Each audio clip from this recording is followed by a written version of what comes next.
Pressure and stress are words that we use in our everyday conversation. We talk about blood pressure, about countries pressuring another country. We talk about peer pressure, about a stressful life, or the most common of all, exam stress. So, what do these used and abused English words mean in physics? It turns out that pressure and stress both represent the same physical quantity or force per unit area. So the units are Newton per square meter. Imagine a force of 10 Newton acting on an area of 10 square meters. The pressure or stress in that case would be 1 Newton per square meter, or also known as 1 Pascal. So note the dependence of pressure on force, directly proportional, and the inverse relation on area. That means increasing the force would increase the pressure, and also decreasing the area would also increase the pressure. This is illustrated by this example. Take a pencil with the blunt end pointing towards your palm and press it into your palm. If you apply more force, you find that it hurts more. Now turn it upside down with the pointy end, press it into your palm. But don't do it too harshly, okay? Because you don't want to hurt yourself. So, which hurts more? It's obvious that the second case hurts more because the area is significantly less than the first case. They represent the same quantity, so why are there different names? It turns out that pressure is used mainly for fluids, so that includes gas and liquids. So you talk about the pressure for gas, or you talk about hydrostatic pressure. Stress is the force per unit area developed mostly in solids, like for example in a steel rod. Let's talk more about stress now. Imagine a rod hanging from the ceiling and it has a hook attached to its end. We measure its length is L. So we add some weight to the hook. So what do you think happens? Does the rod increase in length? Does it stay the same? Well, the answer is that yes, it increases in length. It deforms under the action of an external force. Now, is there any kind of relation between the extent of deformation and the force applied?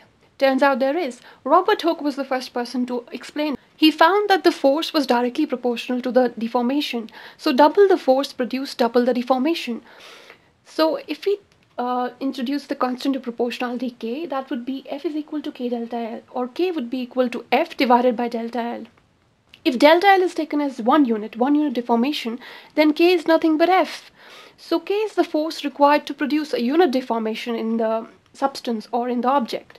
K is also known as the force constant. Now the law F is equal to k delta L is known as Hooke's law. And in his own words, it is as the extension, so the force. Now let's look at it in a different way. Let's define a quantity known as strain, epsilon, defined by the change in length divided by the original length, in this case delta L by L. We notice that there exists a relation between the stress, force per unit area, and epsilon, the strain. Sigma equals E. E is the constant of proportionality known as the modulus of elasticity. It's nothing but the ratio of stress and strain. It's the stress that develops as a result of unit strain in the body. So it gives us an indirect measure of the strength or resistance of deformation of the body. Now, any guesses about the units of strain? Now, strain is change in length by original length, so it doesn't have any units because change in length and original length are both measured in, say, meters or centimeters. They both cancel out, so it has no units. So E, the modulus of elasticity, will have the same units as that of stress because strain is. Let's check some examples of different materials having different E to give us an idea of how E gives us the indirect measure of the strength or resistance of a material towards deformation. We take steel, rubber and glass. Here are the E of the different materials.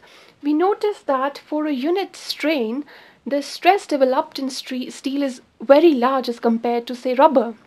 So steel has a much higher potential or resistance to deformation. That justifies the use of steel in many important high-rise buildings. To get a feel of what we have learned so far, let's consider this example.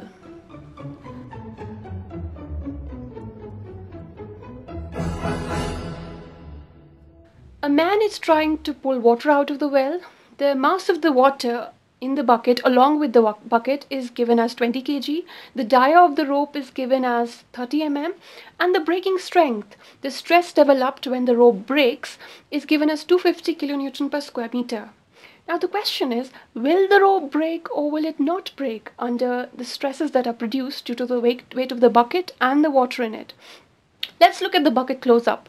So we have mg acting downwards, and the force developed in the rope as a result of the weight is T. Now, considering the equilibrium of forces, we find that T is equal to mg. That means T is equal to 20 into 10, where 20 is the mass of the bucket and the water. It gives us 200 newtons. Now, we need the force acting per unit area, so we need to find the area of the rope. Now, we know the dia is 30, so the radius would be 15, so area is pi r square, gives the following value. Now, the force per unit area, sigma, is given by T divided by A. The value as calculated is 283 kilonewton per square meter. Now, on inspection, this turns out to be greater than the breaking stress or the breaking strength of the rope, so yeah, it will break.